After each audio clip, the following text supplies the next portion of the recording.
O pessoal já começou a entrar.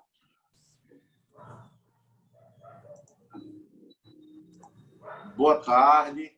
Boa tarde, inicialmente, doutora Thaís, doutora Fabíola, doutor Antônio Queiroz. Saibam que, para mim, é uma grande honra estar participando dessa live aqui na ABRAT, esse webinário, né, que corresponde aos seminários dessa associação que é um verdadeiro baluarte da defesa da advocacia trabalhista, da cidadania no Brasil, tem nos dado grandes orgulhos e tem se demonstrado absolutamente necessária na defesa do Estado de Direito, na defesa dos direitos sociais e, em especial, tratando de lei 14.020, teve uma atuação absolutamente forte nesse processo legislativo de conversão da MP 936 para essa lei 14.020, nos aspectos de disputas dos contrabandos legislativos que foram intentados, dos jabutis que foram intentados, e essa participação da ABRAT e essa minha condição atual de presidente da Associação da Advocacia Trabalhista aqui em Alagoas e membro da gestão da ABRAT, participante da ABRAT, junto com vocês, colegas advogados, a nossa presidente, doutora Alessandra Camarano, e toda a nossa diretoria, todos os demais membros do Conselho de Representantes, é algo que pessoalmente me orgulha e é algo que, em relação à advocacia trabalhista alagoana, também orgulha a todos. Eu tenho esse posicionamento e queria dizer que hoje esse esclarecimento, essas complementações que vocês estão aqui para trazer são absolutamente necessárias, porque a gente tem uma lei cogente, que naturalmente é possível que passe por ainda é possível que passe por questionamentos de ordem constitucional, a gente sabe disso, mas que é o que hoje está sendo praticado. E isso é importante para a advocacia. Eu vejo isso também como importante para o trabalhador, a classe trabalhadora, pela percepção dos seus direitos que podem ser retirados ou podem ser buscados a partir da interpretação, do conhecimento da lei que hoje está em vigência, e também para o setor econômico. Por quê? A partir do momento que toda a grande mudança legislativa e toda a condição de crise gera circunstâncias, situação de insegurança jurídica. E esse esclarecimento que a advocacia é necessário que preste, e nesse momento é importante ressaltar a relevância acentuada da advocacia trabalhista, somos nós que emprestamos os esclarecimentos tanto aos trabalhadores quanto aos empresários. Por quê? Porque empresários mal orientados poderão constituir passivos desnecessários e esse tumulto de legislação de emergência tem essa possibilidade desse efeito negativo, apesar das desculpas dadas para ajudar, pode acabar atrapalhando, porque não sendo resolvido na paz vai ao judiciário e situações ruins podem acontecer. Então, eu só quero, abrindo essa live, dizer que é uma grande satisfação pessoal, é uma grande honra para a advocacia trabalhista alagoana estar com vocês, que são grandes referências da advocacia nacional, advocacia trabalhista nacional, e agradecer também a diretoria da ABRAT e a escola, na pessoa da professora Carla, que é a diretora da Escola da Advocacia Nacional, da qual eu faço parte na condição de docente, por essa oportunidade para a advocacia, para mim e para todos nós. A gente já tinha começado alguma coisa, eu queria que, obedecendo a ordem que a gente tinha definido nos bastidores, a professora Fabíola Marques iniciasse as suas proposições acerca dessa legislação tão importante. Ela vem como no sentido de auxiliar a atividade econômica e a manutenção de empregos, mas ela vem com muitas observações necessárias. Professora Fabíola Marques, boa tarde, muito obrigado, a palavra está com a senhora. Bom, boa tarde a todos, é um prazer estar aqui. Eu quero cumprimentar o doutor Geraldo, a doutora Thais Riedel, o doutor Antônio Queiroz. Quero também agradecer o convite que me foi formulado pelo doutor Otávio Pinto Silva, também pela doutora Carla, grandes amigos, e pessoas que infelizmente a gente não tem visto em função dessa pandemia, né, que tem tirado todos nós de circulação, mas estamos aqui trabalhando, acredito que a grande maioria em home office. Então, realmente é um prazer poder entrar no lar, nos escritórios e conversar com os amigos, advogados, operadores do direito, a respeito da Lei 14.020, que é agora de 7 de julho de 2020. Uma legislação que foi tão esperada, né, e que ainda trouxe alguns questionamentos, né? Ainda existem dúvidas a respeito da sua aplicabilidade, algumas dúvidas constitucionais, que eu acho que é importante a gente debater, tendo em vista que o assunto muito provavelmente vai perdurar por um bom tempo, né? Nós ainda vamos nos utilizar da legislação, acredito eu, se não encontrar uma vacina nos próximos dias. Acredito que só teremos essa vacina muito provavelmente no próximo ano, estamos torcendo para isso, mas nós ainda vamos ter que lidar com essa legislação e vamos ter que enfrentar as discussões que vêm por aí. Eu acho que inicialmente, para tratar a respeito do tema, é importante a gente lembrar que a Lei 14.020, ela converteu a medida provisória 936. A medida provisória 936, que é do dia 1º de abril de 2020, né, ela tratou basicamente da possibilidade da redução proporcional de jornada e salário, além da possibilidade da suspensão do contrato de trabalho e o pagamento do benefício emergencial, que é devido pelo governo e organizado e determinado pelo Ministério da Economia. Nós tivemos, na semana passada, no dia 14 de julho, né, o decreto 10.422, que já estava previsto na própria Lei 14.020 e que prorrogou os prazos tanto da redução, né, da redução do salário e da redução da jornada, como também da suspensão do contrato de trabalho. Bom, qual é o objetivo dessa legislação? Em princípio, o objetivo é justamente preservar os empregos, garantir a manutenção da renda para os trabalhadores, a continuidade das atividades e também reduzir o impacto que a pandemia tem causado, né, para toda a população. Para isso, a legislação ela teve como base justamente as medidas que foram propostas pela medida provisória, ou seja, a redução proporcional da jornada e trabalho, da jornada de trabalho, e salário, né?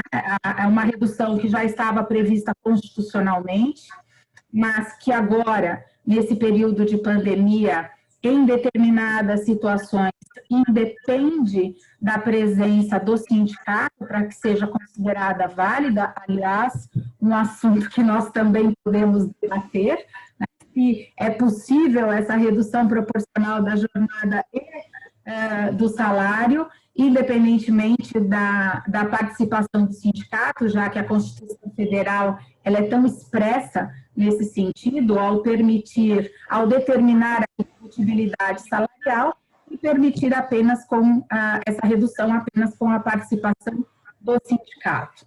Talvez a justificativa, a grande justificativa, é que neste momento de pandemia, com risco de contágio para a manutenção da economia, talvez essa questão esteja acima até do que estaria previsto pela Constituição Federal. ou não teria sido vislumbrado, né, essa situação. Bom, então criou essa possibilidade da redução da jornada de trabalho juntamente com o salário, a possibilidade de pensão e o benefício emergencial.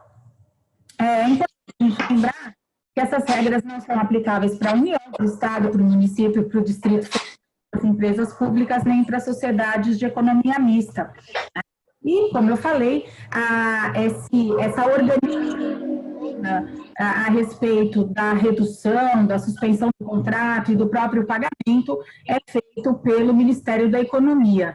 Tanto que as empresas que optarem por essa negociação entre as partes, tanto para a redução do contrato de trabalho, do salário e da jornada, como também para a suspensão do contrato de trabalho, vão ter que comunicar o Ministério da Economia sob pena de não ser efetuado o pagamento e essa complementação que é prevista pelo benefício emergencial, né, pelo Ministério da Economia, a título de pagamento do benefício. Bom, o valor do benefício é um valor que é devido com base no seguro-desemprego, né, no valor que é pago aos trabalhadores a título de seguro-desemprego. Esses valores, em caso de suspensão, eles podem ser de 100% ou de 70%. Na hipótese de 70%, haverá a necessidade da complementação da empresa, de mais 30%. Quando essa empresa tiver um rendimento bruto em 2009 superior a 4.800.000, e nas hipóteses da redução do salário, né, e de jornada de trabalho, os valores de 25% sobre o seguro-desemprego que deveria ser pago ao trabalhador, 50% ou 70%, de acordo também com a redução que foi feita nos salários dos trabalhadores. É importante a gente lembrar ainda a respeito desses valores, deste benefício, que eles são devidos independentemente de condições. Então, não existe um período aquisitivo para fazer jus a esse benefício emergencial, não existe um período mínimo de contrato de trabalho para que o empregado tenha esse direito, nem tampouco de número de salários. No entanto, em regra geral, o benefício ele não será devido aos trabalhadores que ocuparem cargos públicos ou que recebam algum tipo de benefício. Eu acho que para fazer uma introdução a respeito do tema, e sem entrar efetivamente nas questões relativas à redução propriamente dita e à suspensão do contrato de trabalho, era isso que eu tinha a dizer. Porque senão também a gente vai, não quero monopolizar aqui a palavra e gostaria de ouvir também os colegas. Então, acho que, diante dessa introdução, eu deixo para complementar as questões específicas de redução de salário e também de suspensão do contrato mais à frente. Doutor, por favor. Muito obrigado, professora Fabiola. É importantíssimo. Na verdade, nós da advocacia trabalhista, assim como a própria sociedade, percebe algumas observações, algumas críticas em relação, desde o momento da promulgação da MP 936, mas temos que observar que o próprio processo legislativo posterior a essa medida provisória, no bom ou no ruim, serviu de um processo de aprimoramento da propositura do Executivo, né? E é uma coisa que ocorre cotidianamente desde a última eleição, desde janeiro de 19 para cá. Esse benefício emergencial, ele que é uma observação importante, ele é limitado ao seguro-desemprego. Eu costumo dizer, em algumas aulas que eu acabei lecionando nesse período em relação a isso, eu costumo dizer que ele é um seguro-desemprego extraordinário. Ele não vai prejudicar um futuro seguro-desemprego, mas ele é um seguro-desemprego extraordinário para a hipótese de suspensão ou para a complementação da redução que foi autorizada. E acaba que, via de regra, pelo menos para a maioria dos trabalhadores, esses que recebem até o salário mínimo, por exemplo, não há prejuízo algum, mas o problema entra quando há um salário acima do mínimo legal, porque um trabalhador, por exemplo, que recebe R$ 3.000, ele vai ter a sua renda, se for reduzida a metade que o governo vai pagar vai ser limitada ao teto do seguro-desemprego. Vai ser, por exemplo, 8.800 e alguma coisa, e vai ser, por exemplo, metade, os 50% que o governo vai pagar não vai ser 50% em cima de 3.000. O empregador vai pagar 1.500 e, em vez de receber mais 1.500 do governo, ele vai receber 600, 700 e alguma coisa, para completar metade dos 1.800. Esse seguro-desemprego extraordinário em condições especiais agora, para quem antes precisaria da autorização sindical, e é interessante que a gente não ratifique, mas ressalte que o Supremo já tratou disso, né? A verdade é essa, a MP 936, ela foi apreciada como constitucional pelo Supremo, apesar das nossas críticas, mas os aspectos, sobretudo, do aspecto negocial em relação ao sindicato, eles fizeram até pior do que a gente achava, né? Que eles disseram, inclusive, que só precisa comunicar, e se quiser o sindicato, ele entre. E vem com realmente muita dúvida. Mas perceba que para dar alguma contribuição, o processo legislativo fez coisas que sequer existiam na legislação anterior. Por exemplo, a jurisprudência brasileira, a jurisprudência trabalhista brasileira, no que se refere à acumulação de estabilidades, ela não entendia até então que elas poderiam ser acumuladas, e sim que elas correriam de maneira conjunta. E, no caso do processo legislativo que converteu a MP 936 em lei, nessa que a gente está tratando, apesar dos vetos, mas houve uma inclusão relevante que foi mantida, que é a acumulação expressa da estabilidade gravídica com a garantia de emprego que é trazida pela MP, que é uma garantia de emprego, não chega a ser tecnicamente uma estabilidade. Tanto que a penalidade são essas multas que a professora tratou, né, de 50%, 70% ou 100%, nas hipóteses de redução ou suspensão gradativamente. Então, realmente, muito importante a MP, porque são as armas que o empresário tem para tentar manter os empregos e são as armas também que o trabalhador tem, apesar das críticas que elas poderiam ter vindo muito mais fortes, o Estado poderia ter se apresentado como um ente mor de uma maneira mais sólida, e eu, pessoalmente, eu acredito que os demais tenham também esse entendimento, mas é o que nós temos medidas para tanto. Professora Thaís Ridel, eu fiquei receoso de falar o seu sobrenome, porque eu fiquei quase com medo de errar a pronúncia, mas é assim mesmo, Thaís Ridel? Boa tarde, é Thaís Ridel. É mais fácil Ridel. falar como escreve. Por favor, tenha uma boa tarde e apresente suas contribuições, por gentileza. Vamos lá, quero inicialmente agradecer com muito carinho aí esse convite para participar desse debate tão relevante para o país. Então, cumprimentar a Brat, faço em nome da doutora Alessandra Camarano, grande amiga, competente e combativa presidente da nossa associação. Também agradecer a Carla, a você, Geraldo, parabéns também pela sua atuação aí liderando a advocacia local. Cumprimentar os meus companheiros aqui, o doutor Fabíola e o doutor Antônio, vocês tratando desses temas.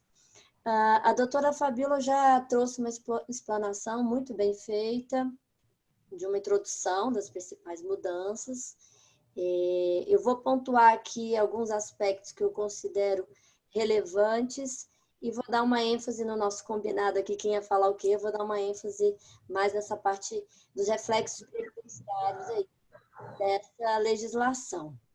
Bem, nós estamos falando de uma legislação de crise, não é? Já vem há algum tempo essa Lei 14.020, que é exatamente a conversão da MP 936, a gente vem desde fevereiro para cá uma série de medidas, portarias, medidas provisórias, né, que vão sendo convertidas nas leis, tratando exatamente dessa situação de crise, né? Isso traz para nós, juristas, né, um esforço interpretativo, um papel relevante nesse momento de pensar efetivamente como que essa legislação da crise vai se compatibilizar, como muito bem disse a doutora Fabíola, com os nossos princípios constitucionais, né? É algo que a gente tem reforçado muito, é que a Constituição Federal, é através dela que nós vamos superar as crises, e não afastando os seus princípios, né, os direitos constitucionais. Então, a gente vai ter que fazer exatamente, e aí eu saúdo e parabenizo a ABRAT por esse momento, exatamente para a gente refletir e trazer ali perspectivas sobre o tema, não é? Então, essa lei cria, né, institui esse programa emergencial na manutenção, emprego e renda. E aí eu quero trazer umas reflexões para a gente debater na sequência, né? Primeiro, quais são os objetivos dessa legislação? 3, preservar emprego e renda, garantir continuidade das atividades laborais e empresariais e reduzir impacto social decorrente das consequências do estado de calamidade. Então, eu já jogo aqui para a gente, na sequência, trazer. Será que essa legislação está conseguindo atingir os seus objetivos? Para tanto, qual foi a proposta? Como bem disse a doutora Fabíola, pagamento desse benefício emergencial nas situações de suspensão do contrato de trabalho, não é?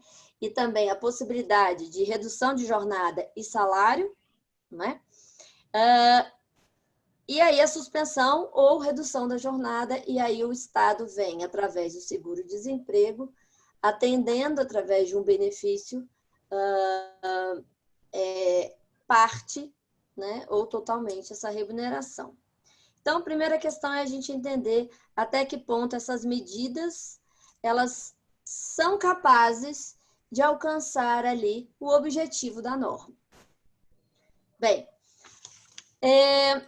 uma ênfase que eu quero dar, né, e aí eu achei interessante que aqui na lei isso foi dito, lá na MP isso não estava muito claro, que o teletrabalho, né, ou o trabalho remoto, ele descaracteriza a suspensão no contrato de trabalho, não é?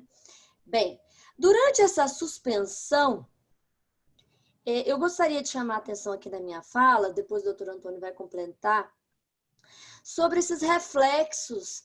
Eu entendo que nós, advogados na área trabalhista, temos um papel muito relevante, seja orientando os empresários, nesse momento de grande insegurança jurídica, né? Seja orientando os trabalhadores dos seus direitos, os sindicatos, não é? Então, um dos reflexos que eu não tenho visto, às vezes, muito debate, que eu gostaria de trazer, é que tanto na redução da jornada, e aí pode haver parcialmente redução salarial, quanto também no pagamento do próprio benefício emergencial aqui, né, no caso de suspensão, a gente vai ter ali uma natureza indenizatória. O que isso traz como consequência? Que a lei diz que cabe ao empregado fazer esse recolhimento como facultativo. Bem, o que isso gera, né? O que traz de consequências ali? Isso trará, efetivamente, isso é bom a gente alertar os trabalhadores, isso é a advocacia preventiva, que isso traz consequências futuras numa relação previdenciária. Bem, primeiro ponto, o seguro-desemprego, ele tem uma legislação própria, né? A gente tem lá os recursos do FAT, a Lei 7.998/90, e lá tem uma fórmula de cálculo, eu até sempre critico ela quando eu dou aula, porque ela é meio complexa, eu acho, para os trabalhadores entenderem, né? Vai ser feita uma média dos 3 últimos salários, e ali tem ali umas alíquotas, mas o fato é que o máximo que esse empregado vai receber a título de seguro-desemprego, que é a base utilizada aqui para a legislação emergencial, é R$ 1.800. Então, ela não pode ser menos que o salário mínimo e não pode ser mais que R$ 1.800, se não me engano, e 13 centavos. Então, o que isso gera?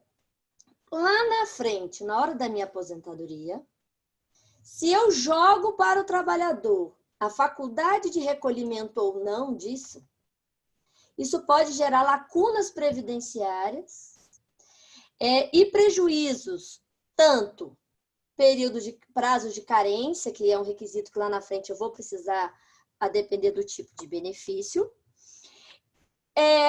o valor do meu benefício, porque a gente tem, e aí a reforma da Previdência no final do ano passado, ela trouxe isso de uma forma mais intensa, você vai ter um benefício conforme a média do que você contribuiu.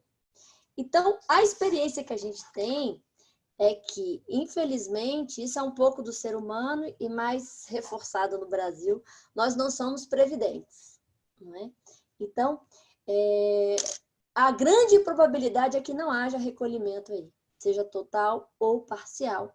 E isso efetivamente traz consequências, seja no período aquisitivo, tempo de vínculo, número de salários recebidos, carência, média, né?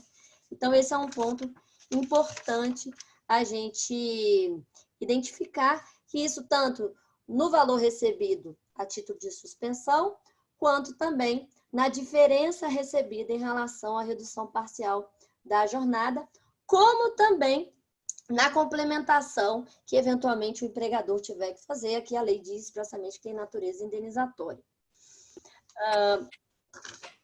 Nesse ponto, então, eu queria chamar a atenção em relação a isso, que essa ajuda compensatória, que a doutora Fabíola bem disse, que em alguns momentos, né, ela é devida pelo empregador.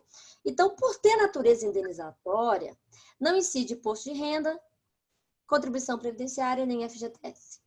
Não é? Um ponto que a gente criticou muito na MP 936 foi em relação ao aposentado, porque é muito comum no Brasil a pessoa aposentar e continuar trabalhando, né? Infelizmente, os valores recebidos a título de aposentadoria são relativamente baixos. A gente tem uma média de R$ 1.400 da aposentadoria do brasileiro. Então, o que acontece é que é muito comum a pessoa aposentar e não ir para os seus aposentos. Ela continua trabalhando para complementar ali a sua renda familiar. Então, quando a lei do MP, ela vinha e falava, e agora também, você não pode acumular benefício previdenciário com o benefício emergencial, o aposentado, então, como é que ele ia ficar? Se ele tem a renda dele familiar, um pedaço da aposentadoria, um pedaço do salário né, proveniente ali do trabalho dele. E aqui, o artigo 12, de certa forma, tenta contornar essa situação, obrigando o empregador, nessa hipótese, trazer uma ajuda compensatória do que ele estaria ali, já que ele não pode acumular com a aposentadoria. Não é? Então, eu quis trazer esse panorama, a gente vai voltar para rediscutir, também não quero exaurir aqui todas as situações, mas eu gostaria de reforçar desse nosso papel mesmo, nessa orientação que a sociedade espera da advocacia trabalhista, né? Seja no dia a dia com os clientes, seja no momento acadêmico, nos debates, né? Na produção de artigos, etc. Mas, repito, devemos, mais do que nunca, em momento de crise, respeitar os princípios constitucionais. E aí, acho que a gente vai entrar na questão da participação do sindicato, entre outros aspectos ali, na próxima rodada. Passo a palavra, então, e agradeço mais uma vez. Muito obrigado, professora Thaís.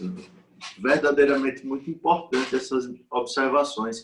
Em relação ao caso do empregado aposentado, que foi uma questão muito importante, essa complementação da renda, é importante observar que isso pode, essa suspensão ou essa redução do contrato de trabalho do trabalhador, do empregado aposentado, ela pode ainda assim ser benéfica ao empregador, tendo em vista que a complementação dessa renda que vai ser feita por parte do empregado, ela deverá ser baseada não mais no salário do trabalhador, e sim com a base do seguro-desemprego, com a base no que ele receberia do seguro-desemprego, exatamente correspondendo ao quanto ele receberia do governo, só que não vai ser onerado novamente, né?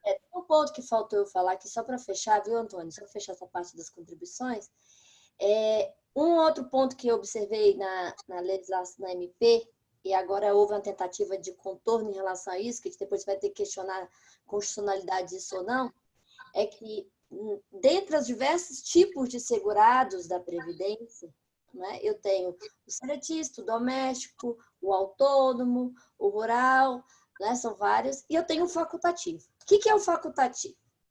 O facultativo é aquele que não exerce atividade remunerada, que o vincule obrigatoriamente à Previdência.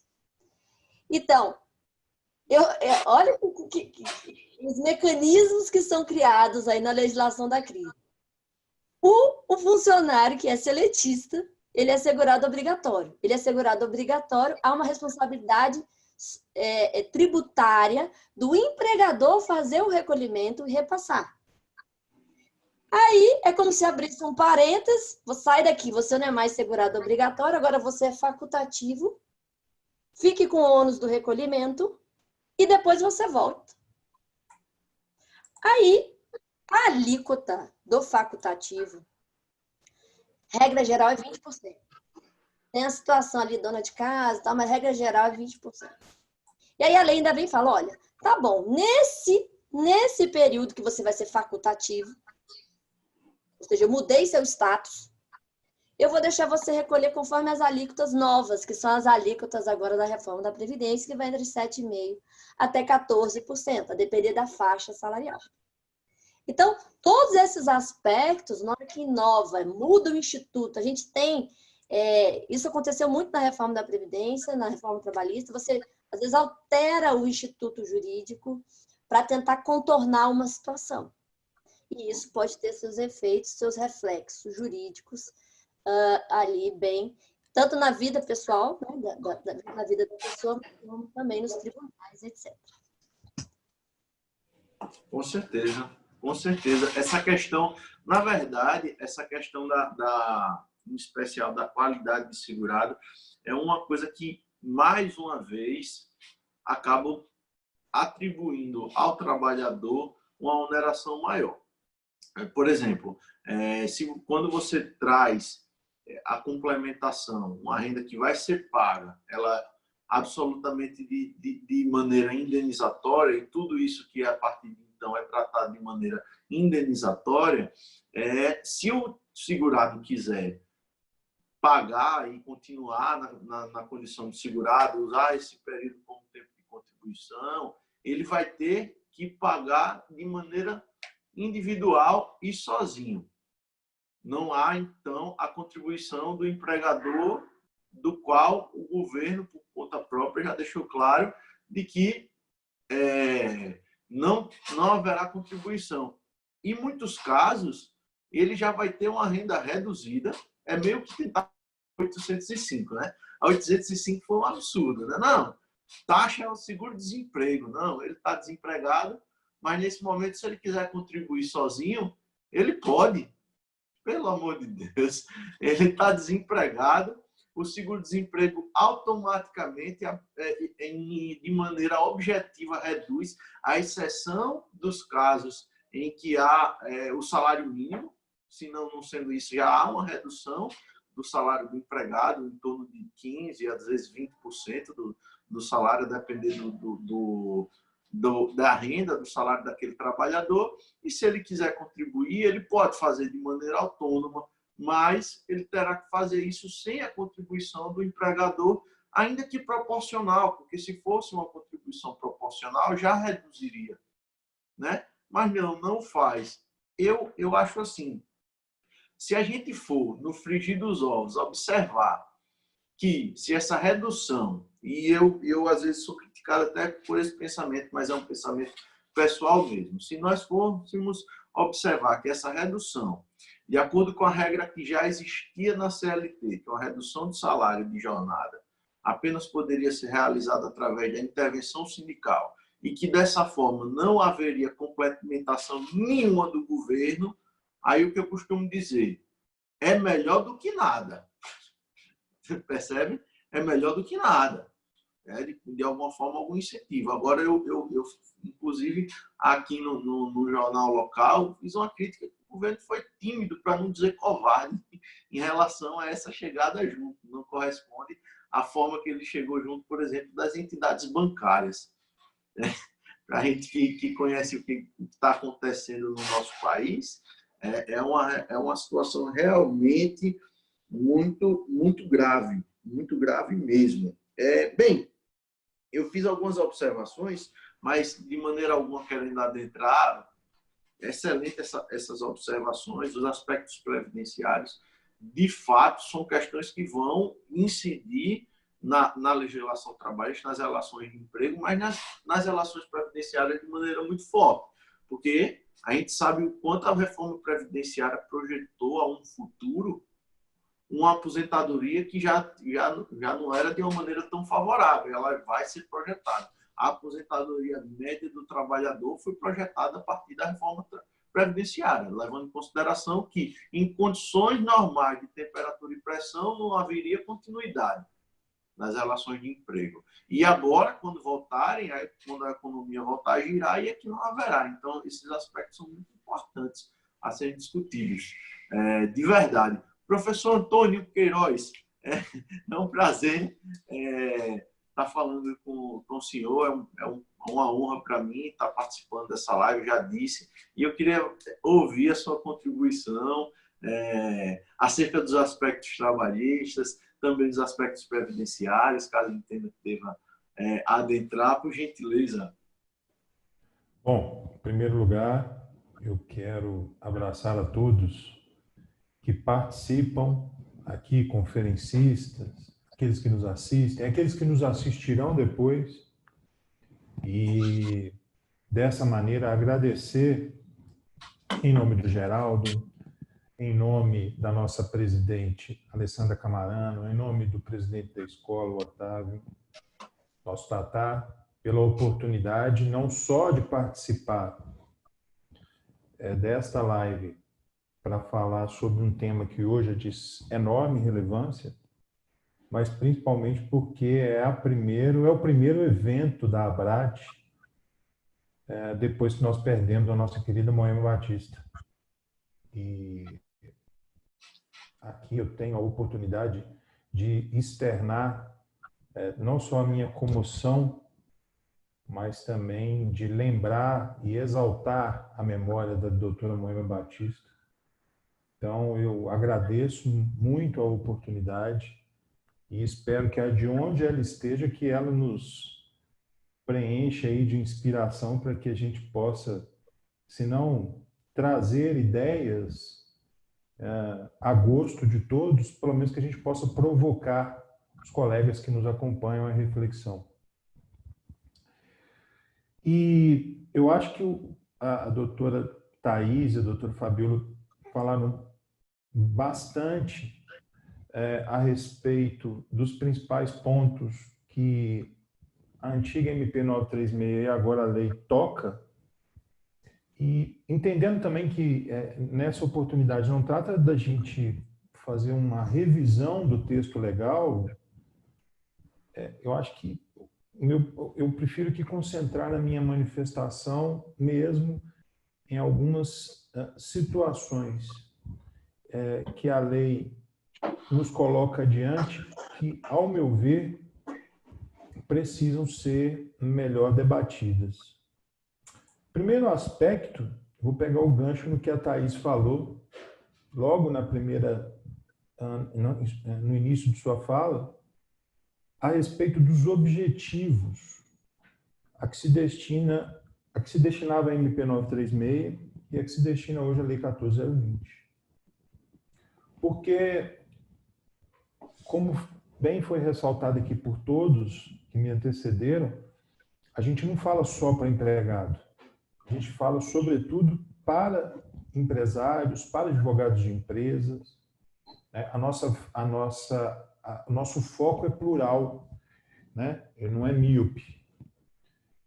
E a minha preocupação, evidentemente, são com as consequências que a lei pode causar à sociedade, à classe trabalhadora, mas principalmente, acho que foi até o Geraldo que destacou isso, o risco de passivo trabalhista que pode surgir a partir de agora.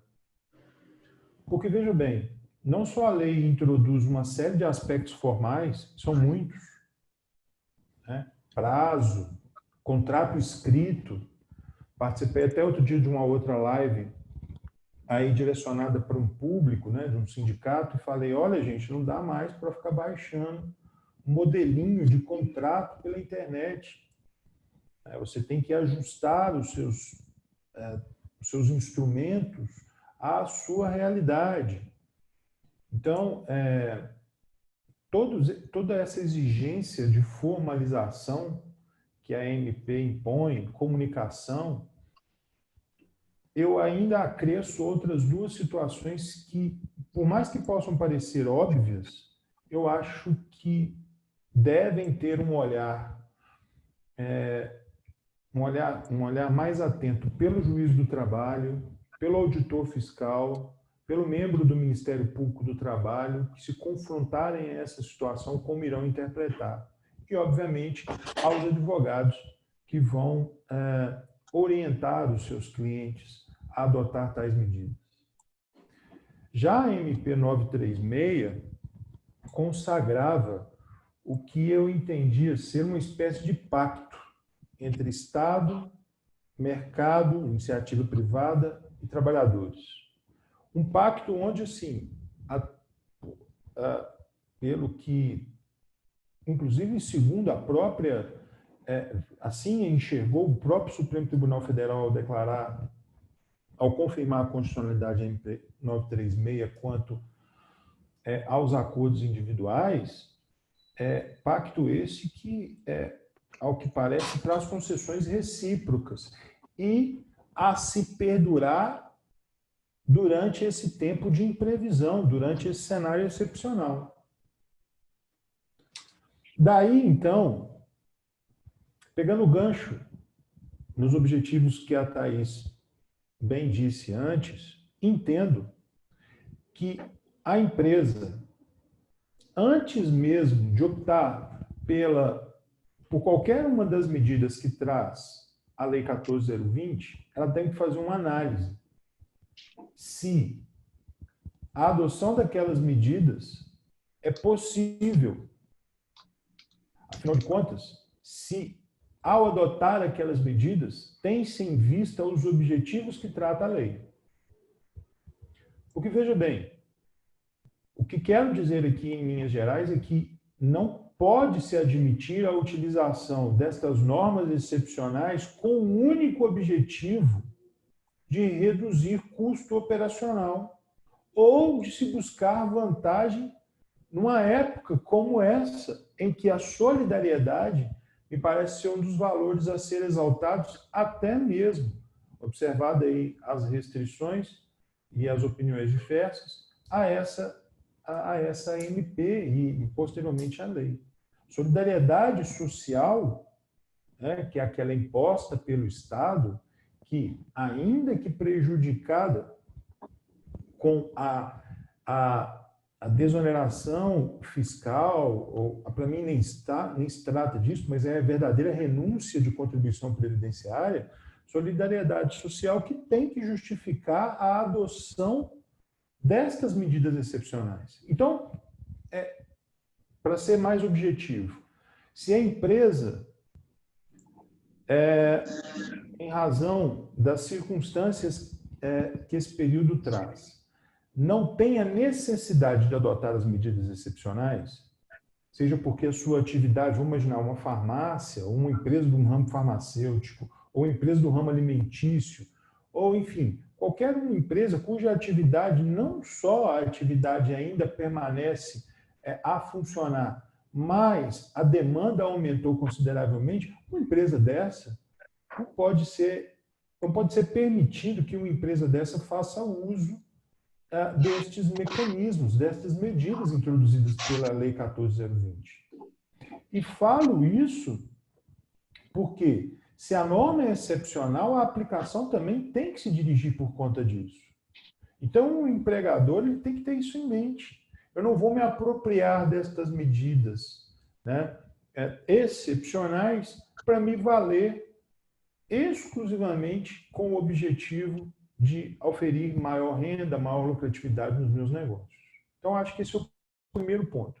O segundo ponto, também pode parecer absurdo falar isso, mas eu tenho visto e ouvido tanta coisa nesses últimos tempos que não custa ressaltar. A lei fala em acordo, e acordo é consenso, acordo é manifestação de vontade.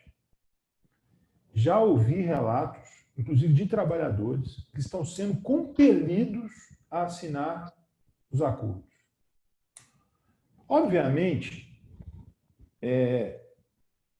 todos sabemos que se um trabalhador desse deixar de assinar um acordo, pode ser que seu emprego esteja em risco, seu trabalho da mesma forma, óbvio, sua fonte de renda possa ser de outra maneira ceifada, é óbvio, mas ameaçar, e mais do que ameaçar, não esclarecer, porque vamos lembrar, né, que em se tratando de impacto individual, de um acordo, né, aplica-se também todos os ditames da teoria geral de contratos, e um deles é a boa-fé, que destaca a necessidade de ser transparente, de se esclarecer no trabalhador de todas as cláusulas que compõem aquele acordo. O professor Fabiola destacou bem no início, falou assim, olha, a base de cálculo é o seguro-desemprego, e isso não está sendo informado aos trabalhadores. As empresas não informam isso aos trabalhadores. Ainda os trabalhadores continuam a acreditar que a base de cálculo é o próprio salário, quando na verdade não é. Os trabalhadores ainda continuam a acreditar que a empresa vai continuar fazendo o recolhimento da contribuição social, quando na verdade essa responsabilidade é transferida a ele, o que é um absurdo, né? Porque aí sim se rompe qualquer concepção de solidariedade social ao retirar das costas da iniciativa privada, da empresa, a obrigação tributária, ainda que como responsabilidade de recolher, e passa por trabalhador. Porque, vejam bem, não é só pagar, é a responsabilidade do trabalhador efetuar o pagamento. Sequer a retenção foi prevista para tanto. Bom, mais adiante, eu entendo sim, e aí vou aderir também ao que o Geraldo falou, é uma medida tímida, mas infelizmente é o que tem para hoje. E eu acho que, tendo em mãos disso daí, nós temos que ressaltar, destacar os objetivos a que se destinam à Lei 14.020, né? E assim, portanto, fazer a lei valer nos seus estritos termos, tanto para a manutenção dos empregos quanto da atividade empresarial. Se me permite ainda a destacar algumas coisas interessantes que a lei trouxe, não só para falar que a gente está aqui só jogando pedra, né? A lei trouxe, por exemplo, a proibição da dispensa dos portadores de necessidades especiais, ou das pessoas com necessidades especiais. O que, embora estranho, porque ela veda a dispensa, mas em a ocorrendo não traz qualquer obrigação para reparação. Então, o que se imagina é que, se em ocorrendo a dispensa é nula, né? Outra questão interessante, embora não tenha sido a melhor alternativa, diz respeito à questão dos aposentados. Eu, no curso da MP 936, eu não me recordo quantas e quantas perguntas eu tive que responder se poderia suspender o contrato de trabalhador aposentado ou não. E há ainda a destacar, ainda sobre o aspecto positivo, o tratamento conferido às gestantes e adotantes. Precária ou não a garantia de emprego, ao meu ver, não se pode nem falar que é garantia de emprego, Geraldo. Para mim não é nem estabilidade, nem garantia de emprego. É simplesmente penalidade ou sanção. Porque como você prevê uma garantia de emprego que pode ser rompida ou pode ser trocada por uma obrigação alternativa? Porque a lei fala, se não for concedida a garantia de emprego, tem que pagar... Ou uma Muitas coisa vezes ou outra. inexequíveis, né? Muitas vezes Sim. inexequíveis. E muitas vezes inexequíveis, né? Perfeito, professor. Então, a destacar aí a proteção estendida à gestante e à lactante. E um outro ponto que tem passado despercebido, infelizmente, no campo do aspecto previdenciário, é lá no artigo 31, o último artigo, que traz a possibilidade de um termo de cooperação entre INSS, empresas, associações, entidades de previdência fechada, para a concessão de benefício previdenciário. Então, poderíamos estar nos valendo disso para criar aí alguns mecanismos, fechar acordos com o INSS, a empresa, uma grande empresa, por exemplo, né? A garantia aí a possibilidade de concessão desses benefícios, de maneira que ela pudesse antecipar o pagamento da renda mensal até que deferido o benefício ao trabalhador ou ao segurado, e depois isso ser compensado. Enfim, há essa possibilidade de se firmar acordos, né, com o INSS, sejam eles efetuados por empresas, associações, entidades de previdência social fechada. E só por fim, o que para mim soa como mais temerário não está na Lei 14.020. O que para mim é mais temerário vai estar no decreto 10.422, quando se atrela a concessão do bem, do benefício emergencial, justamente a exigência de receita para tanto. Bom, até onde a gente sabe, há ainda receita, há reserva destinada e específica para isso. Mas e se não houver? Quem paga essa conta? Mais uma vez a iniciativa privada? Mais uma vez o Estado vai tirar o corpo de lado, né? E aqui não se trata nem de uma discussão de Estado mínimo, ou não, se trata simplesmente, volto a dizer, para mim, renúncia de receita, transferência de atividades da iniciativa do Estado para a iniciativa privada, e nesse caso, para mim, fica muito claro que se não der, né, como diz o ditado, devo e pago quando eu puder, e se tiver que pagar. Enfim, é muita coisa para a gente discutir. Eu acho que as colegas que antecederam e até o Geraldo elucidou alguns pontos importantes, mas é necessário a gente também provocar um pouco para além da letra da lei e não ficar só na discussão, nem naquela discussão, não é uma medida adequada, é uma medida adequada, é o que tem para hoje, mas e aí? Né? Nós temos que fazer desse limão a limonada. É verdade, professor Antônio. Ponderações importantíssimas, a começar pela homenagem realizada à nossa eterna doutora Moema Batista, nossa presidenta. Muito importante. A doutora Moema, apenas para apresentar a minha percepção, que não a conheci pessoalmente, foi a maior falta feita, a maior falta sentida, especialmente no meu primeiro CONAT. A doutora Moema, o meu primeiro CONAT foi agora no CONAT Belém.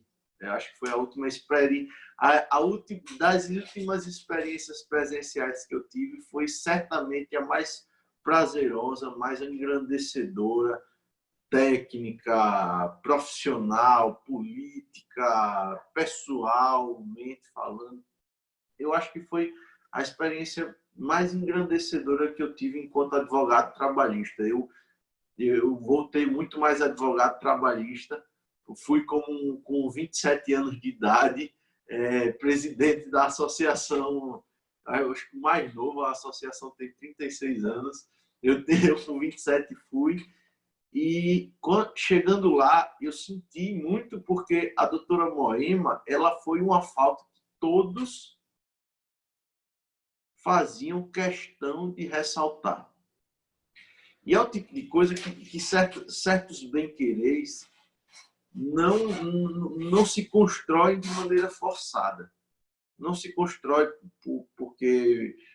simplesmente porque a pessoa foi a primeira presidente mulher da associação, da ATAL, ou da ABRAT, perdão. Não só por isso. Não só por isso. Então, eu acho que na advocacia trabalhista que eu conheci a nível nacional, quando eu fui à ABRAT, e depois de ter conhecido a Associação Nacional, eu acho que a doutora Moema é a maior unanimidade que existe. Eu acho que talvez a única unanimidade plena que existe, essa é a minha percepção, é o bem-querer, é o respeito, é a admiração,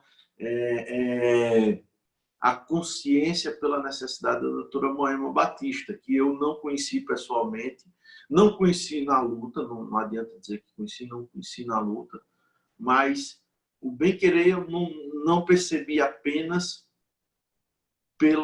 após a morte dela, que o doutor José Luiz Sotomayor fez quase um poema muito bonito.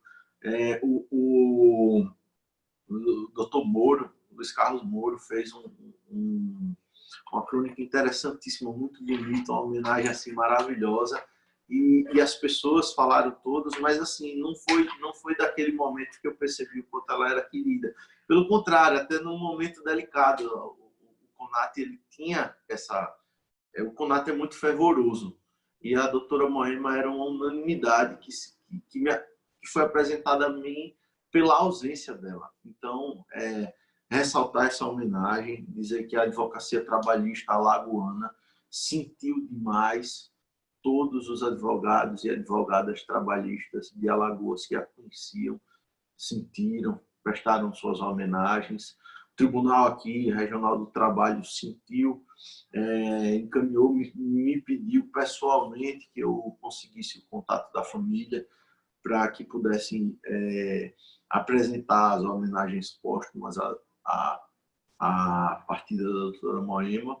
E muito obrigado por ter feito. Eu estava aguardando para o final fazer alguma observação, mas assim, é muito importante. As pessoas que foram, não apenas que foram do plano, mas as pessoas que já começaram a construir essa caminhada antes da gente, elas nos são importantes demais, porque elas dizem elas demonstram por onde devemos pisar, demonstram as dificuldades, mas demonstram que devemos pisar.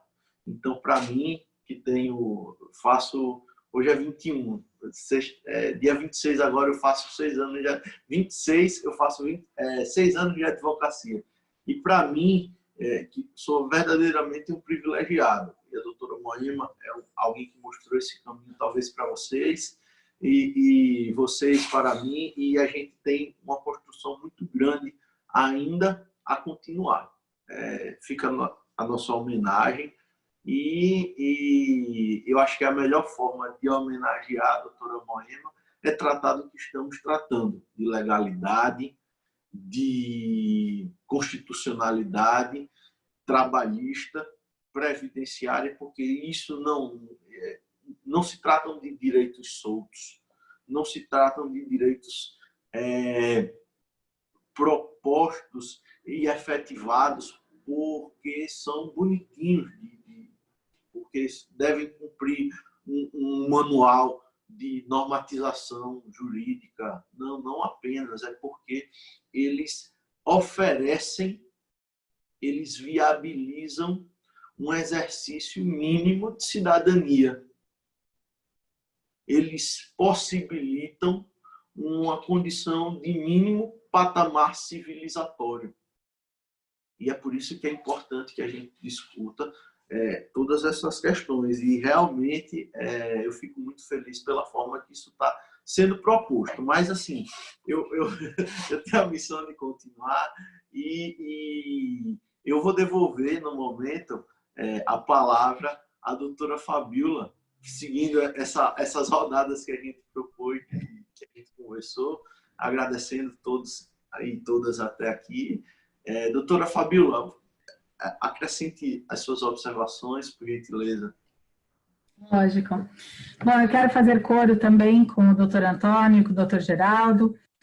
Conheci a doutora Moema, ela me ajudou muito no período em que eu fui presidente da Associação dos Advogados Trabalhistas, não só como advogada trabalhista, como conhecedora das associações, e nos vimos várias vezes, e realmente para a advocacia trabalhista, em especial para as mulheres advogadas, é uma falta muito grande.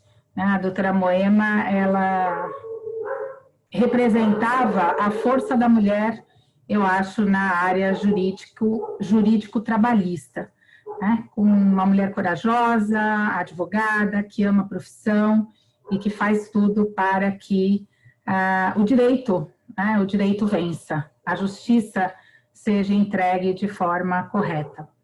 Então, parabenizo a doutora Alessandra Camarano pela semana de luto, que foi mais do que merecida. A doutora Moema, nossa grande querida amiga.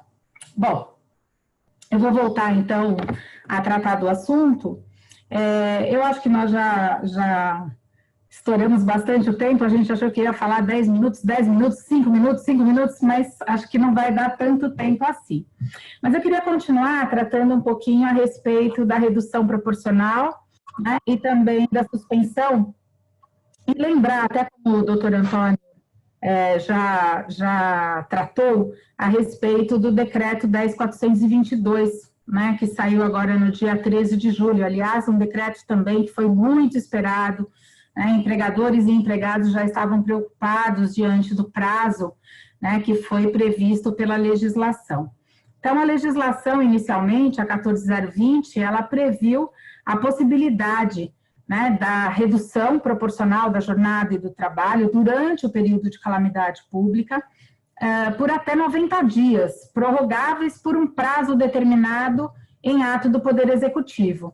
Esse prazo finalmente veio, né, a possibilidade de prorrogação com o decreto 10.422, que trouxe aí mais 30 dias, então permitindo que a redução proporcional ocorresse por 120 dias no total. Outro assunto que eu acho que é fundamental, ainda falando também da redução, é justamente a necessidade de acordo. Assim como o doutor Antônio Queiroz, eu vi também muitas, na verdade, muitas situações em que os empregados não tinham, de fato, a possibilidade de negociar a redução da jornada e salário, e a eles era simplesmente imposta a situação. Isso é muito sério, porque a lei, a medida provisória e o próprio decreto, eles tratam dessa redução como uma possibilidade, como uma opção. Portanto, há necessidade da participação efetiva do trabalhador por meio de um acordo escrito, negociado, né? E que na prática, infelizmente, a gente sabe que muitas vezes não acontece, até porque o empregado, ele sofre diante das dificuldades do empregador e com a preocupação de continuar a prestar seus serviços, né? Então, na prática, o empregado sabe que se ele não fizer um acordo, se ele não aceitar a proposta, muito provavelmente ele vai ser um dos primeiros a ter o contrato de trabalho rescindido, né? Então, isso faz com que também haja uma intenção muito grande. Por outro lado, tenho visto que em muitas situações também, os empregados percebem as grandes dificuldades que as empresas também estão passando, né? Não é hoje uma situação apenas dos trabalhadores, né? As dificuldades não estão apenas com os trabalhadores, mas também com os empregadores, que até diante da dificuldade de prestar os serviços, não tem, muitas vezes, valores para garantir o pagamento dos salários. É importante também lembrar da determinação, né, do início dessa redução e do término da redução. O início da redução, ele tem que ser comunicado para os trabalhadores, após a realização do acordo, num prazo de 2 dias corridos, né? Assim como o término dessa redução, que também poderá ser restabelecido e comunicado aos trabalhadores no prazo de 2 dias corridos, e aí ele vai ser contado ou da cessação do estado de calamidade, né, ou de uma data estabelecida de fato pelo empregador e pelo empregado, então de acordo com o que foi pactuado entre as partes, ou simplesmente quando o empregador resolve antecipar o fim desse período de redução que foi pactuada. No caso da suspensão, a gente também tem uma questão que foi muito bem tratada também pela doutora Thais Riedel, a impossibilidade de prestação de serviços. Quando se fala em suspensão temporária do contrato de trabalho, é justamente a paralisação das atividades. Então, o empregado ele não vai prestar serviços de nenhuma forma, nem telepresencialmente, nem um pouquinho, nem aparecendo uma vez por semana na empresa, não. A suspensão é, de fato, uma paralisação dessa prestação de serviços, que, de acordo com a Lei 14.020, deveria ser feita num prazo máximo de 60 dias, aliás, fracionável em 2 períodos de 30 dias. Né? Mas o decreto 10.422 veio e acrescentou mais 60 dias e transformando também a possibilidade da suspensão temporária do contrato de trabalho no prazo máximo de 120 dias. Eu acho que, com relação ao prazo, é importante a gente observar que esse prazo de 120 dias, ele pode conter a suspensão temporária e a redução. Eu acho que isso a gente acabou não tratando ainda desse assunto, mas é importante lembrar. Eu não posso, com o meu empregador, negociar 120 dias de redução de contrato de trabalho, de salário e jornada, e mais 120 dias de suspensão. Então, durante o período da pandemia, eu terei o máximo de 120 dias para ou suspender temporariamente o contrato de trabalho, ou então reduzir o salário e a jornada de trabalho. Ainda com relação à suspensão, tanto o início da paralisação das atividades pelo empregado, como também o término, ele deve ser comunicado pelo prazo de 2 dias, 2 dias corridos, e da mesma forma depende de um acordo, de uma efetiva participação dos trabalhadores. Com relação a essa necessidade de acordo, é interessante a gente observar as formas que foram criadas, né, para permitir essa negociação. Então, em algumas situações, há necessidade da participação dos sindicatos.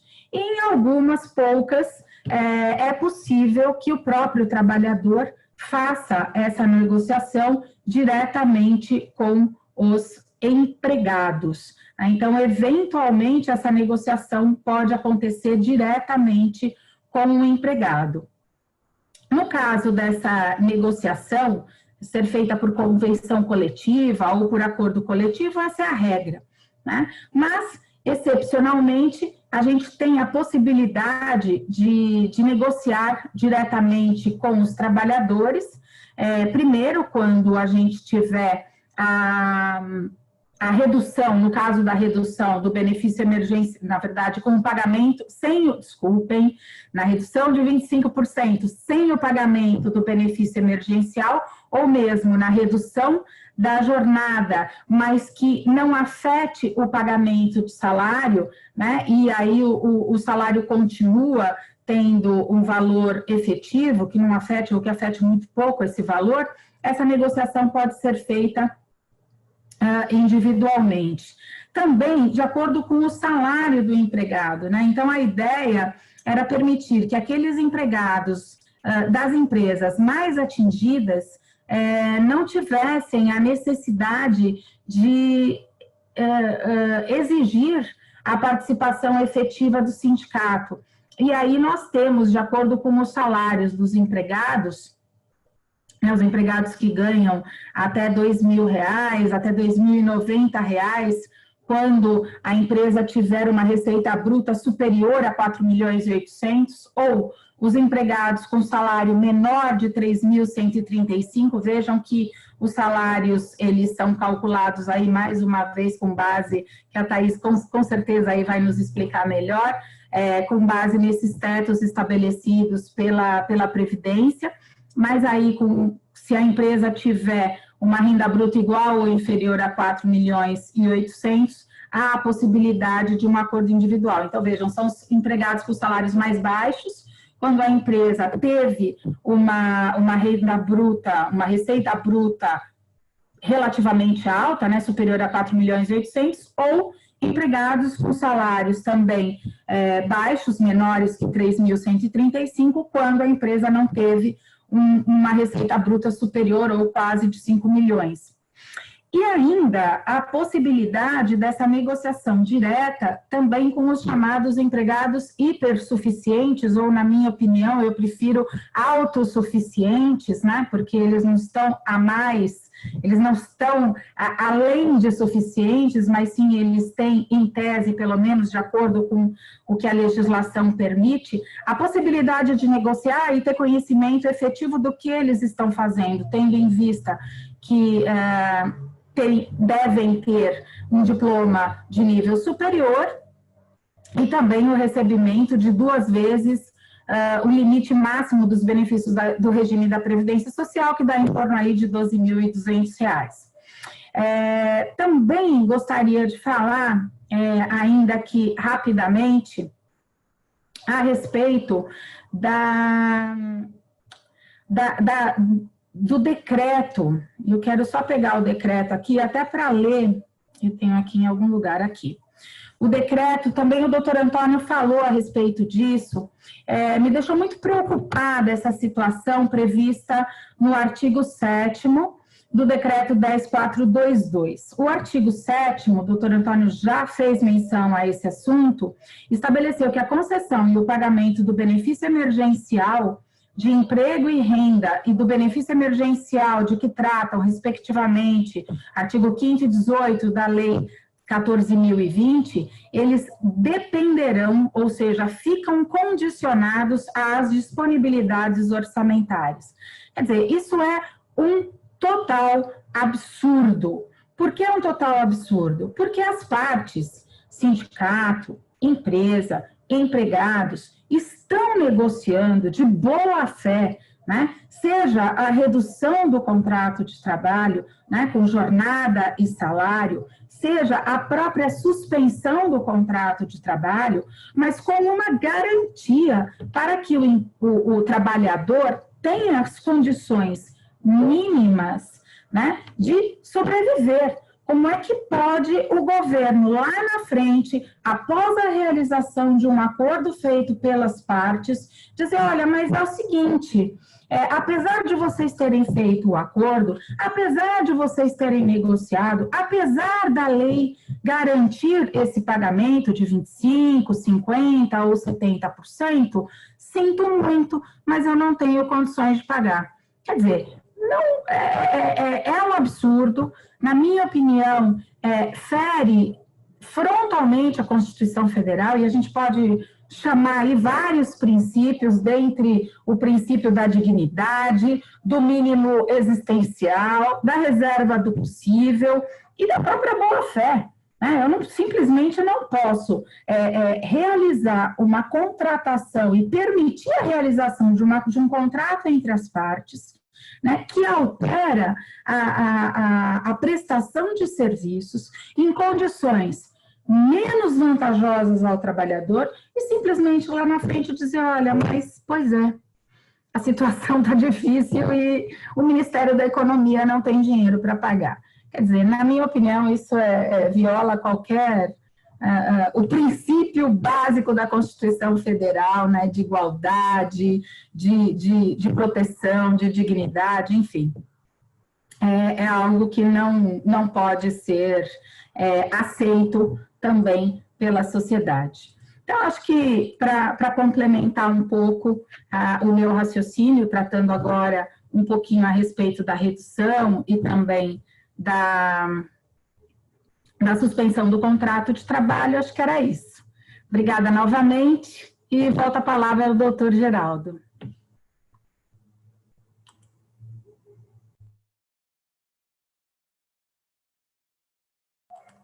Geraldo, som. Você está sem som. Desculpe, obrigado. É verdade, tem muita coisa que deixa a gente com medo, assim, receoso, não tem outra palavra, porque a ausência de receita, uma justificativa dessa, você vê a possibilidade de uma justificativa dessa quando a gente sabe que a definição se haverá receita ou não partirá de critérios relacionados à prioridade, né? A gente tem um orçamento de guerra que não... Temos uma condição de orçamento de guerra que não é praticado.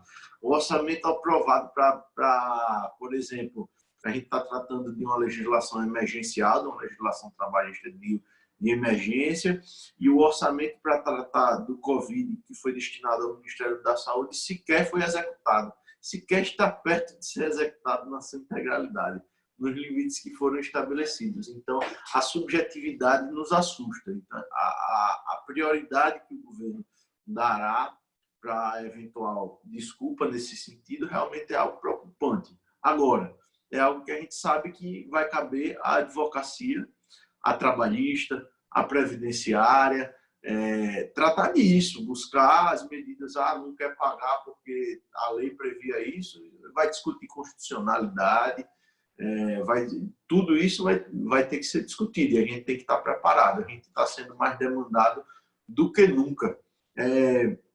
E algumas observações interessantes, até para complementar, a doutora Fabiola fez um apanhado do restante da MP, da lei, que a gente não tinha chegado a tratar, mas se sobrou só alguma observação é em relação à questão da possibilidade mesmo daquele limite de 120 dias.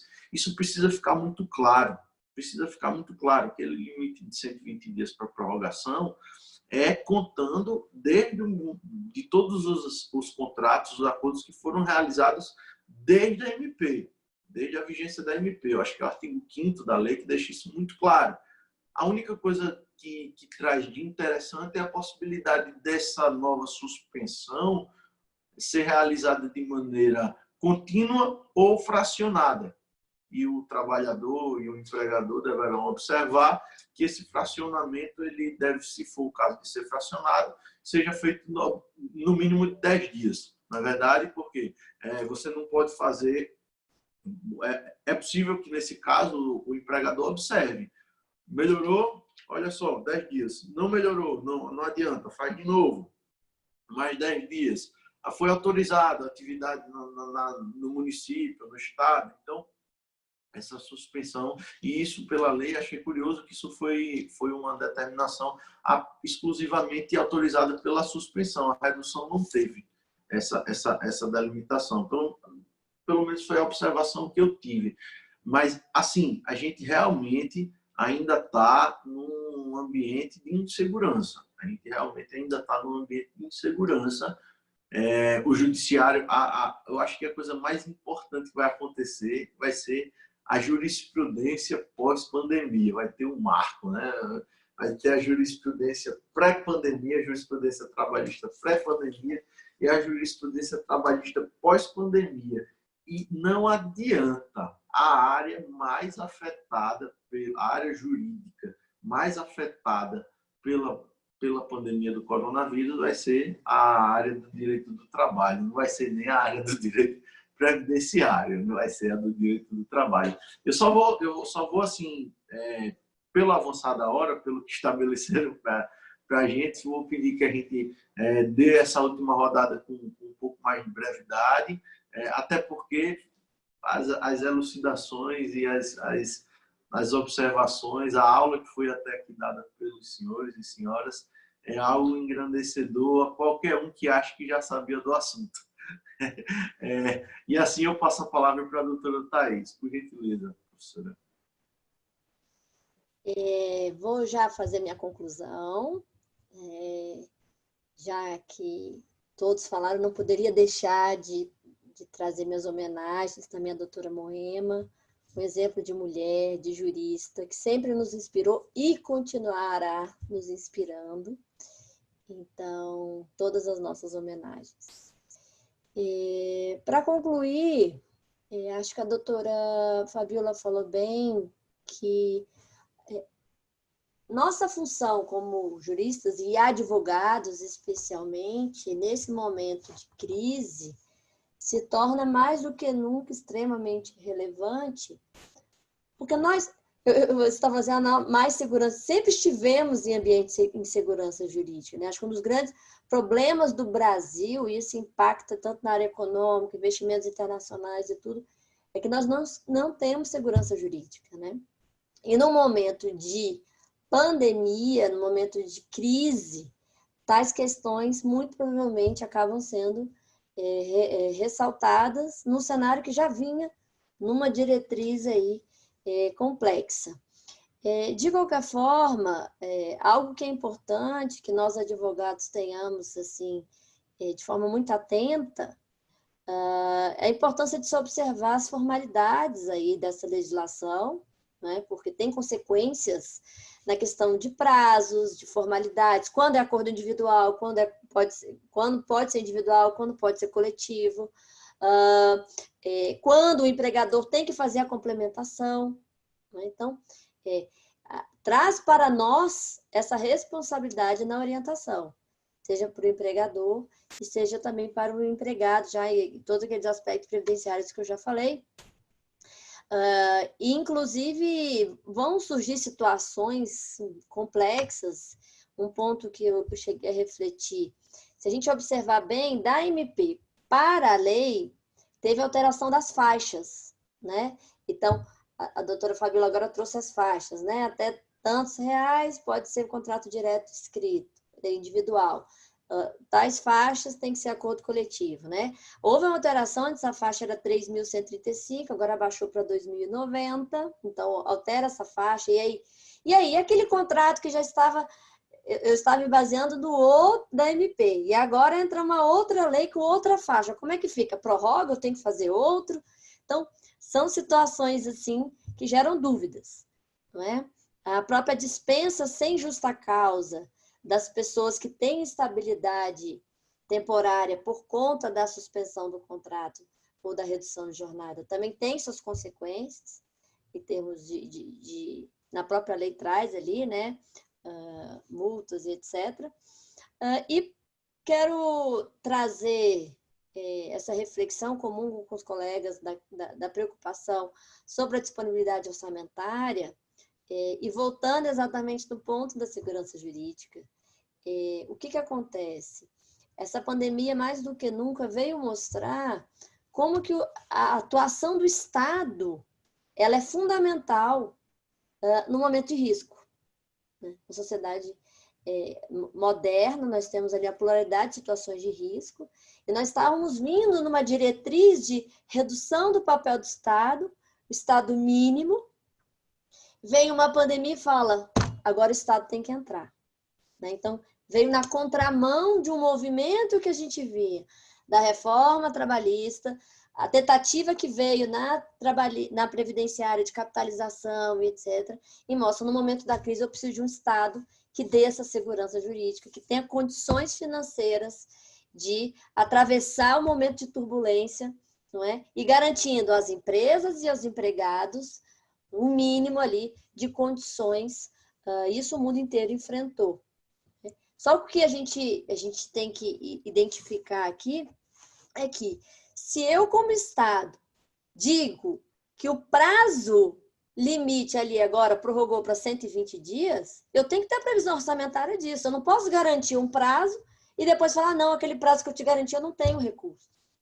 Isso é inconcebível.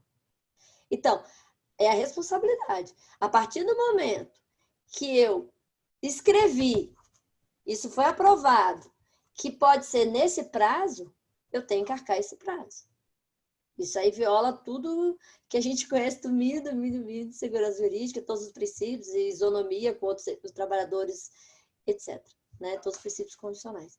Então, dizer que é um momento delicado, é um momento que requer muito estudo, é um momento que requer mais do que nunca da advocacia, que seja uma advocacia que esteja unida, trazendo esses diversos pontos e conseguindo ali aprofundar essa temática, analisando todos os prismas, mas que, sobretudo, vem reforçar a importância do direito do trabalho, dos direitos sociais, não é? Para a dignidade da pessoa humana, para a livre iniciativa.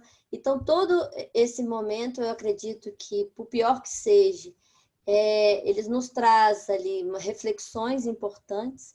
Então, eu finalizo mais uma vez agradecendo, parabenizando meus colegas aqui, dizendo que aprendi muito com todos, e parabenizando a Abrat por essa sempre atuação altiva com a advocacia trabalhista, com os direitos sociais, e dizer que é uma honra poder contribuir nesse trabalho.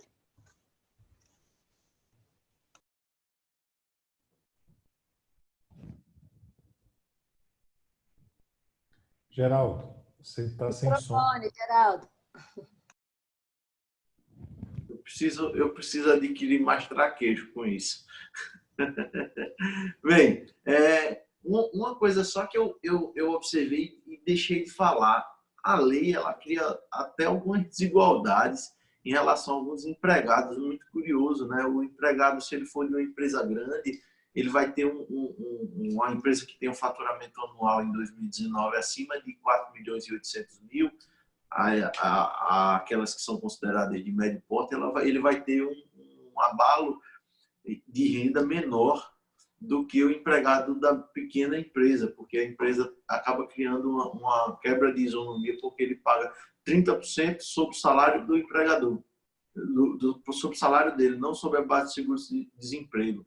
Então, queria essa questão de isonomia que acaba prejudicando um pouco mais os empregados. Mas, assim, é o que temos, como o professor Antônio Queiroz já disse, é o que tem para hoje. Professor, eu não tenho maiores observações a fazer. Eu acho que nós tratamos de uma maneira muito satisfatória a temática como um todo, as novidades em especial. Os vetos foram interessantes que a gente pode ressaltar. É aquela questão que tentaram incluir aquele jabutis, que o Senado foi muito importante em relação a isso, né? Botou para fora. Por exemplo, queriam tratar novamente sobre questão de IPCA, TR, até isso, né?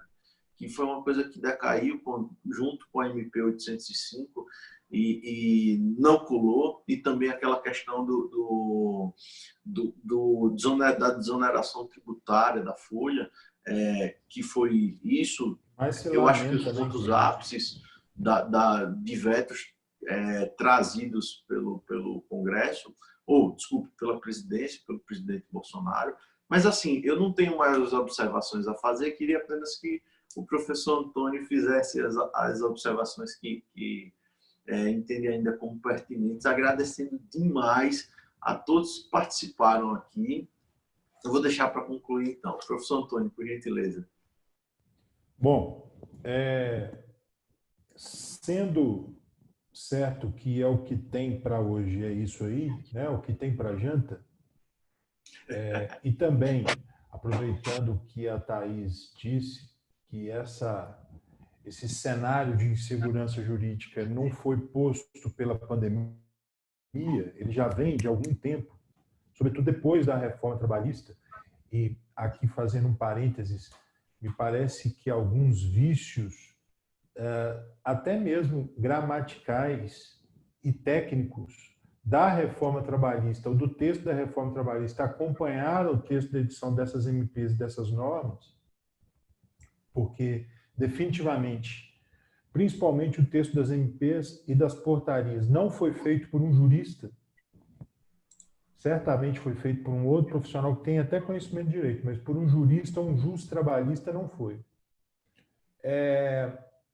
A gente observa que é necessário buscarmos alternativas e soluções para que justamente a gente consiga um mínimo de equilíbrio e de segurança a oferecer, né, aos trabalhadores, aos empresários e isso passa necessariamente pela participação dos sindicatos. Eu acho que é muito importante, nesse momento, se exaltar novamente o papel dos sindicatos, tanto os sindicatos de trabalhadores quanto os sindicatos patronais de empresas, né, para que promovam o diálogo, porque é só a partir dos instrumentos coletivos que a gente vai conseguir alcançar até mesmo, porque é isso que a norma propõe, né? A norma diz que ela institui uma regra de interpretação das fontes formais trabalhistas a colocar novamente, ou a destacar novamente o papel de protagonista da negociação. Então, é muito importante que a gente, ao buscar, né, dar maior segurança, né, às tratativas feitas ou as soluções propostas aos nossos clientes, a gente faça a indicação da negociação coletiva. Porque, veja bem, algumas questões, são várias aqui, que daí decorrem, a MP não resolveu, né? A lei também não resolveu. Eu acho que passa pela negociação coletiva a solução da maioria delas. Bom, o tempo não me cabe aqui destacar cada uma, mas vou só lhes dar um exemplo. A lei diz que o bem não será concedido aos trabalhadores, àqueles que fazerem uso e gozo de benefício previdenciário. Pois bem, em outro instante, ela diz que o trabalhador que tem duas fontes de renda, tem dois vínculos empregatícios, ele pode receber um benefício correspondente a cada um deles. Mas digamos que, por exemplo, e é possível que isso aconteça, que por uma circunstância ou outra esse trabalhador venha gozar de um benefício previdenciário em virtude de um desses vínculos empregatícios, estando impossibilitado de exercer a sua atividade habitual, mas, porém, para o outro não. E aí? Significa, então, que ele só vai fazer jus ao benefício previdenciário correspondente a um desses vínculos e, justamente por fazer jus a esse benefício previdenciário, não vai poder usufruir do bem ao outro vínculo empregatício.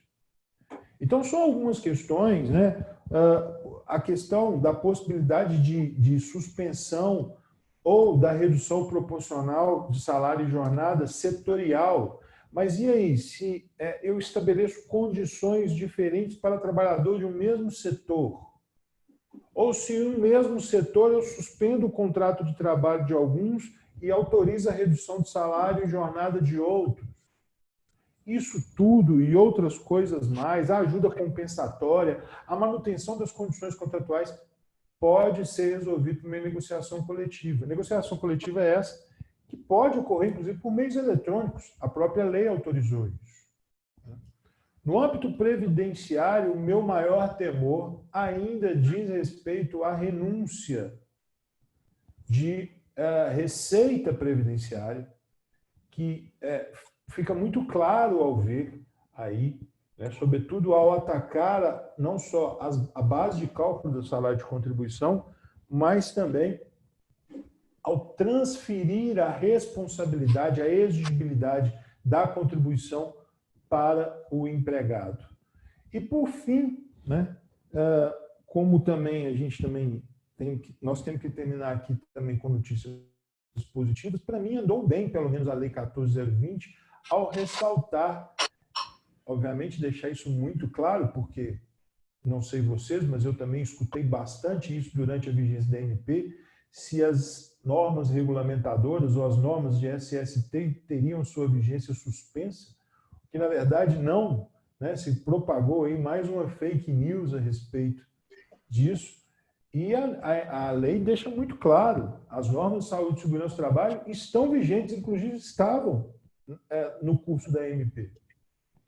Mas exaltando a negociação coletiva, que eu quero também lembrar aqui de alguns valores que Moema Batista nos deixou, que é a solidariedade, a fraternidade. Nós precisamos ter estes valores, não só agora, né? Mas levar, entender o quão relevante, o quão importante esses valores são para a nossa vida e para daqui para frente, para que a gente, sim, a gente possa sair melhor dessa do que entrou. Muito obrigado a todos, obrigado Geraldo, Thaís, Fabíola, foi fantástico. Obrigado, presidente. Obrigado a todos e até uma próxima. Muito obrigado, professor Antônio, é verdade. Em relação à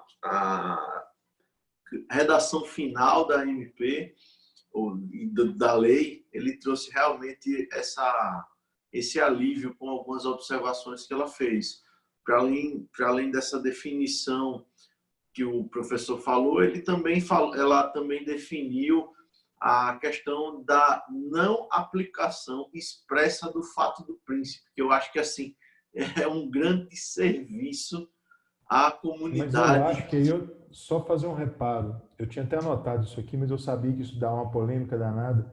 Eu não acho que ele disse que não é possível. Ele disse que é possível em determinadas situações, o que para mim contrariava aquela interpretação que a norma não tinha sido recepcionada pela Constituição. Mas vai lá, discute. Na verdade, perfeito. Na verdade, o meu entendimento ele só vem a corroborar, porque ele diz que na hipótese da lei não aplica. Na hipótese de aplicação da lei, em especial, não aplica. Mas, quanto aos demais, a jurisprudência já deixa claro que também não aplica. Eu percebi essa incongruência, essa insuficiência da disposição normativa, mas eu vi como positivo. Eu, pessoalmente, vi como positivo, porque, pelo menos, já delimitou em relação ao campo de aplicação da MP, que isso era uma coisa que vinha. Eu acho que foi muito mais positivo do que negativo, porque dúvida nós já tínhamos. Nós não, né? Quem está de boa fé e conhece a jurisprudência trabalhista não tinha dúvida quanto à aplicação do fato do príncipe, mas eu acho que fez um serviço positivo. Essa foi a minha avaliação. Mas, para concluir, eu queria realmente dizer que foi uma grande honra, uma satisfação assim, inumerável, inqualificável, né? Demais, muito grande, realmente, e agradecer a doutora Alessandra Camarano pelo convite, pela seleção desse time que realmente me pôs para mediar essa live com vocês. É algo que me engrandeceu pessoalmente, é algo que se eu tiver em algum momento para participar de uma seleção para alguma coisa, eu vou colocar que participei, porque é algo que realmente me deixa muito feliz.